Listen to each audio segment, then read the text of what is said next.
Economics Awadh classes YouTube channel पे आपका स्वागत है। डेली एमसीक्यू क्लास के अंतर्गत आज हम लोग अर्थशास्त्र विषय से संबंधित 25 बहुविकल्पीय प्रश्नों को सॉल्व करेंगे। यह प्रश्न TGT, PGT, NET, JRF, KVS, NVS, GIC, LT एवं आरपीएससी फर्स्ट ग्रेड एवं सेकंड ग्रेड एग्जाम के लिए महत्वपूर्ण हैं। तो आज की क्लास स्टार्ट करते हैं। देखते हैं आज की क्लास में क्या क्या क्वेश्चन हैं। 1 नंबर क्वेश्चन राष्ट्रीय आय से लिया गया है, जिसमें पूछा गया है हिंदू समृद्धि दर से कौन संबंधित है। अमर्त्य सेन ए ऑप्शन में है, बी जगदीश भगवती, सी राजकृष्णा, टी के एन राज।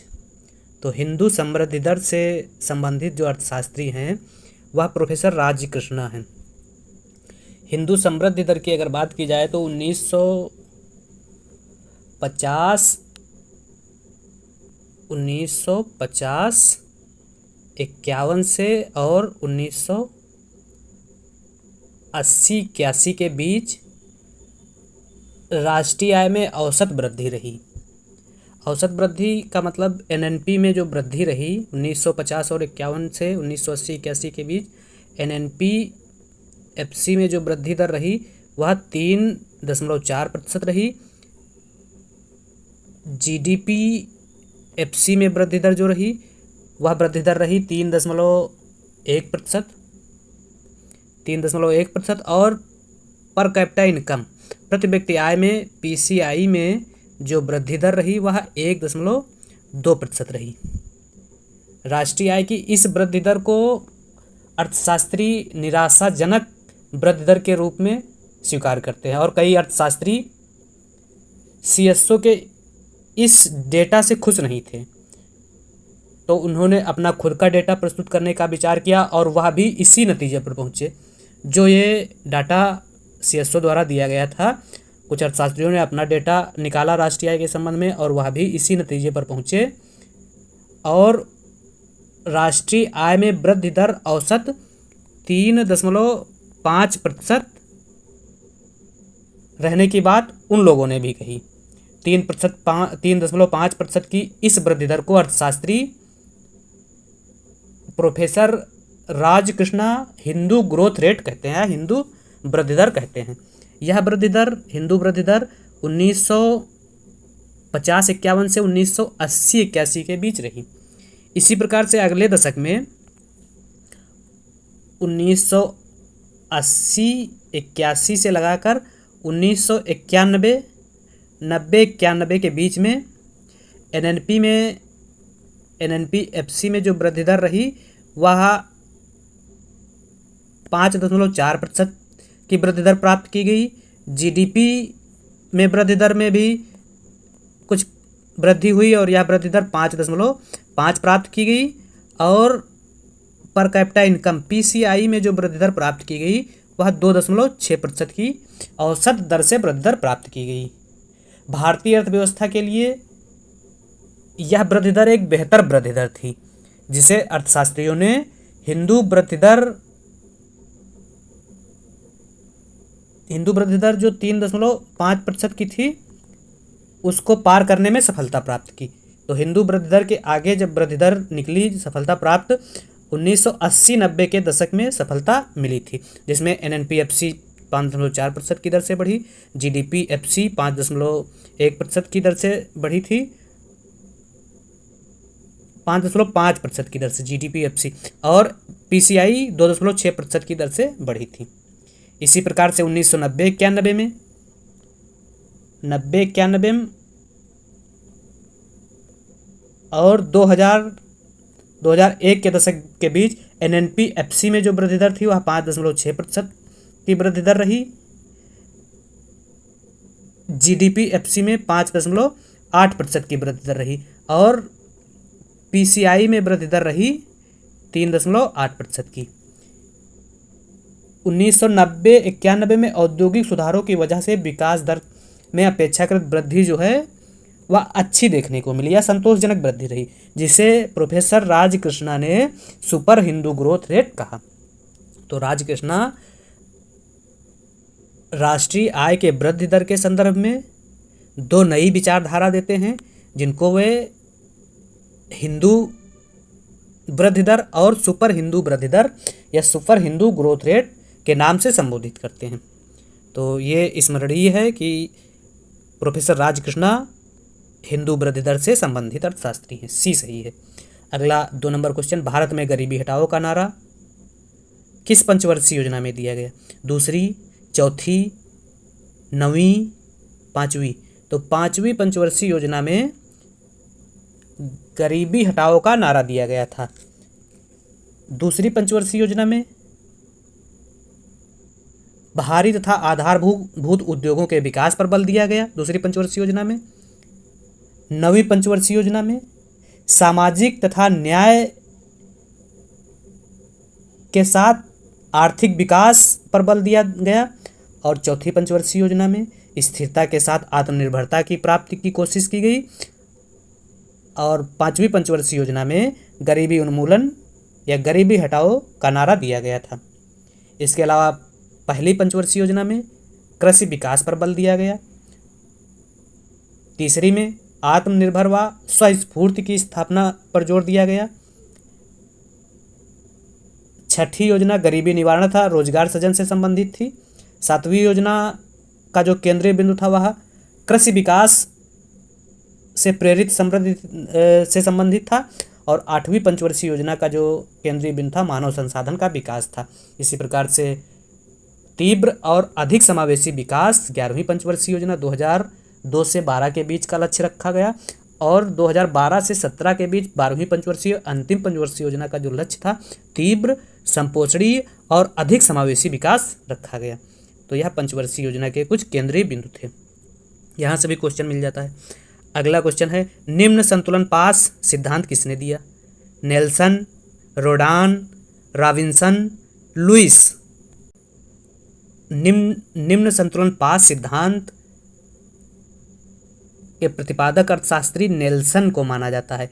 नेल्सन ने 1956 में अपनी पुस्तक या अपने एक लेख ए theory of the low level of equilibrium में निम्न पास संतुलन की अवधारणा प्रस्तुत की।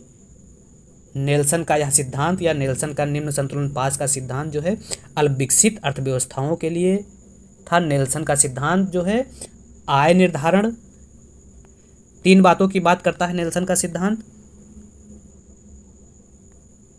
आय निर्धारण, निवेश तथा जनसंख्या में वृद्धि। 3 बातों की बात नेल्सन अपने सिद्धांत में करते हैं। जनसंख्या वृद्धि दर की वजह से अल्पविकसित देशों में प्रति व्यक्ति आय कम तथा राष्ट्रीय आय कम होती है, जिससे ये देश निम्न संतुलन पास में फंसे रहते हैं।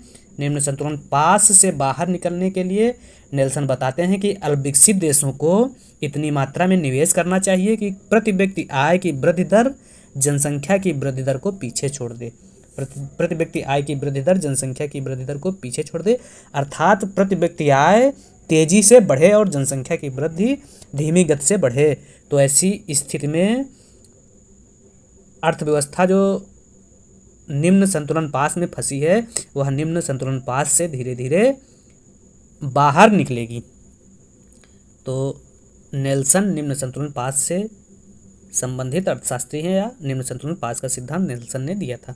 अगला 4 नंबर क्वेश्चन, एक अर्थव्यवस्था में टेक ऑफ स्टेज का अर्थ है सतत विकास प्रारंभ होता है, अर्थव्यवस्था स्थिर हो जाती है, सभी नियंत्रण दूर हो जाते हैं, अर्थव्यवस्था ध्वस्त होने के कगार पर पहुंच जाती है।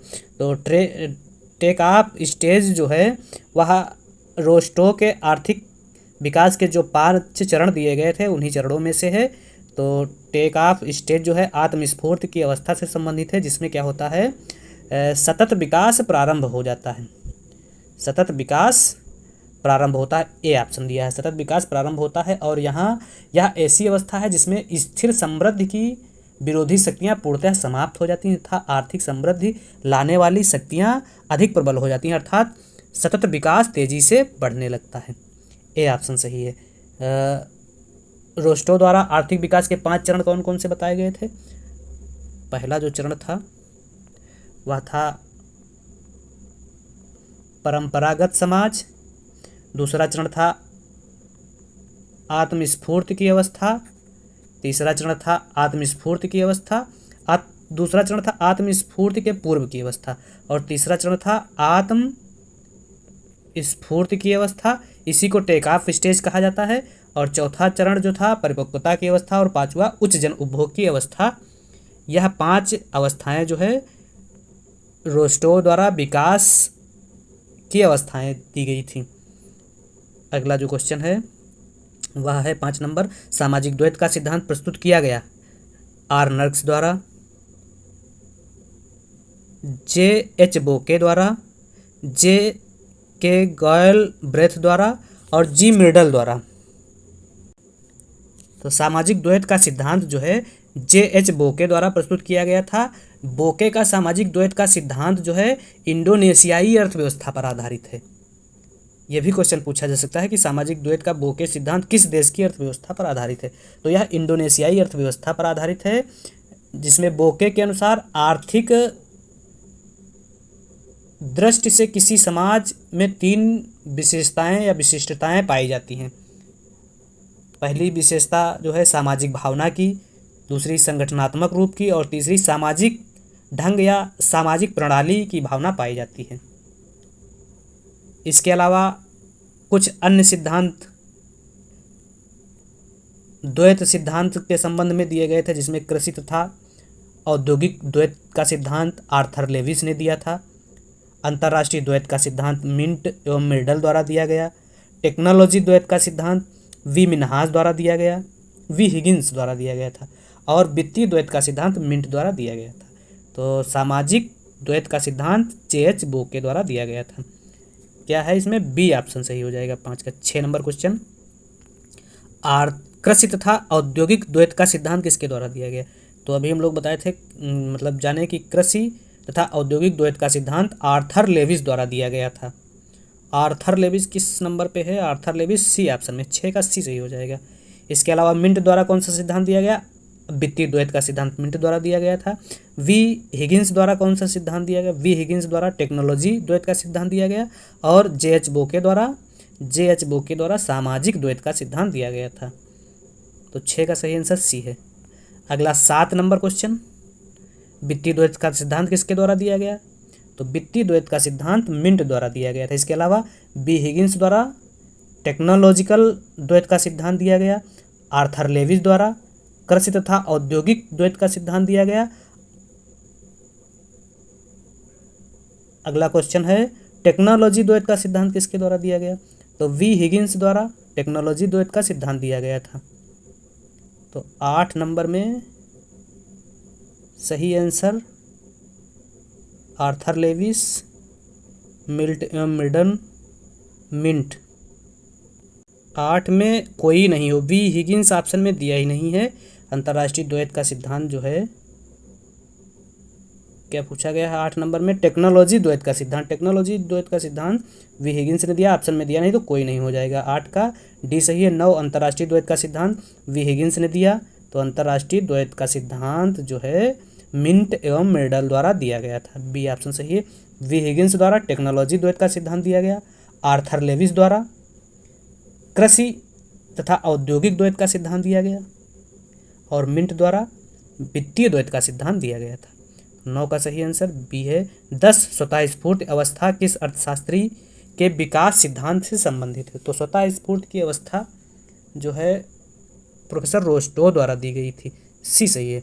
स्वतः स्फूर्त की अवस्था रोस्टो द्वारा दी गई थी। रोस्टो की 5 अवस्थाएं कौन कौन सी हैं अभी बताए थे, पिछले क्वेश्चन में भी आया था क्वेश्चन। परंपरागत समाज की अवस्था, आत्मस्फूर्ति के पूर्व की अवस्था, आत्मस्फूर्ति की अवस्था, परिपक्वता की अवस्था और उच्च जन उपभोग की अवस्था। यह 5 अवस्थाएं दी गई थी। अगला है 11 नंबर क्वेश्चन, आर्थिक विकास को निर्धारित करने वाले तत्वों को कितने भागों में बांटा जा सकता है? 4, 2, 6, 5। तो आर्थिक विकास के तत्वों को निर्धारित करने वाले तत्व जो हैं 2 भागों में बांटे जा सकते हैं। आर्थिक घटक, जिसमें विद्युत, परिवहन, बैंकिंग, वित्तीय, बीमा और विज्ञान एवं प्रौद्योगिकी को शामिल किया जाता था। सामाजिक उपरिव्यय पूंजी या सामाजिक अभिघटक या अभिसंरचना में स्वास्थ्य, शिक्षा, सफाई और आवास को शामिल किया जाता है। अगला जो 12 नंबर क्वेश्चन है, इसमें क्या कह रहा है, निम्न में से कौन आर्थिक विकास का बेहतर सूचक है? राष्ट्रीय आय में वृद्धि, प्रति व्यक्ति आय में वृद्धि, औद्योगिक संपन्नता, उपयुक्त में से सभी। तो प्रति व्यक्ति आय में वृद्धि जो है आर्थिक विकास का बेहतर सूचक माना जाता है। 12 का सही आंसर बी है। अगला 13 नंबर क्वेश्चन, सूची फर्स्ट को सूची सेकंड से मिलान करना है। आगत निर्गत मॉडल प्रोफेसर डब्ल्यू लियोन्टिफ द्वारा दिया गया था। तो ए 2 से मिल जाएगा, ए सेकंड से ए गलत हो जाएगा और सी गलत हो जाएगा, बी या डी में से कोई से होगा। अगला व्यापार की शर्त जीएस डोरेंस द्वारा दी गई थी। तो सेकंड बी का मिलान होगा, बी का मिलान होगा 3 से, बी का मिलान होगा 3 से, बी का मिलान डी ऑप्शन में है, तो डी सही हो जाएगा। इसके अलावा देख लेते हैं, क्रय शक्ति समता सिद्धांत गुस्ताव कौशल ने दिया था, इसका सी का मिलान होगा 4 से। और आर्थिक विकास एवं आर्थिक समृद्धि की अवधारणा अमर्त्य सेन द्वारा दी गई थी, 4 का 1 से मिल जाएगा, तो डी ऑप्शन सही हो जाएगा 13 का सही आंसर डी है। अगला 14 नंबर क्वेश्चन, कौन सा राज्य सबसे ज़्यादा क्षेत्रफल का प्रयोग कॉफ़ी उत्पादन में करता है? कर्नाटक, केरल, तमिलनाडु, आंध्र प्रदेश।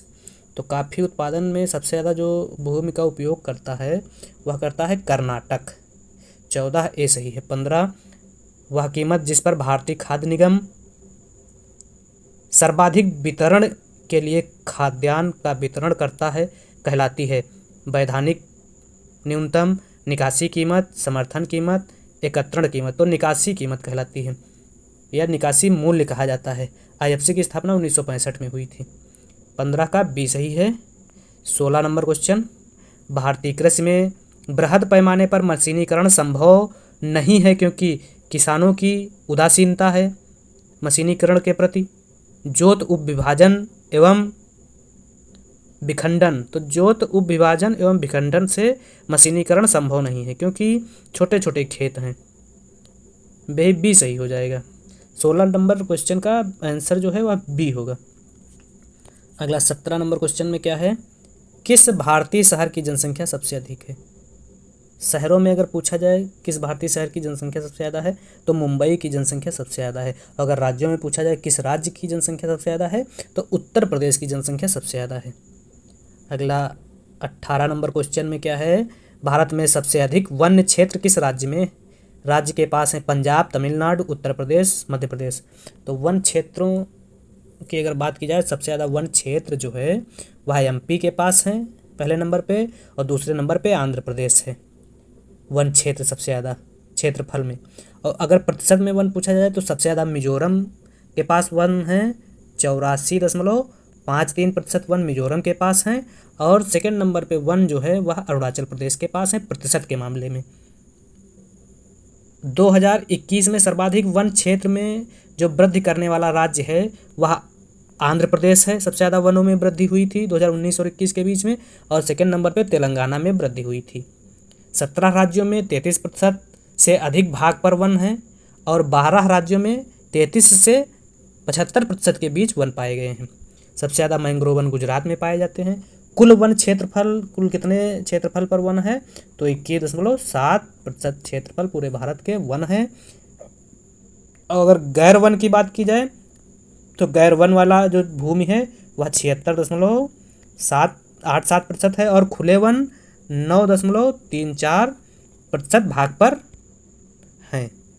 तो कुल वन क्षेत्र जो है 21.7% भाग पर है। तो वन सबसे ज़्यादा मध्य प्रदेश में है और सेकेंड नंबर पे अरुणाचल प्रदेश में है। एग्जिम बैंक की स्थापना हुई थी, तो एग्जिम बैंक की स्थापना 1982, जो आयात निर्यात बैंक है 1982 बी ऑप्शन में है। और अगला राष्ट्रीय ग्रामीण स्वास्थ्य मिशन शुरू किया गया था 2004, 2010, 2005, 2007।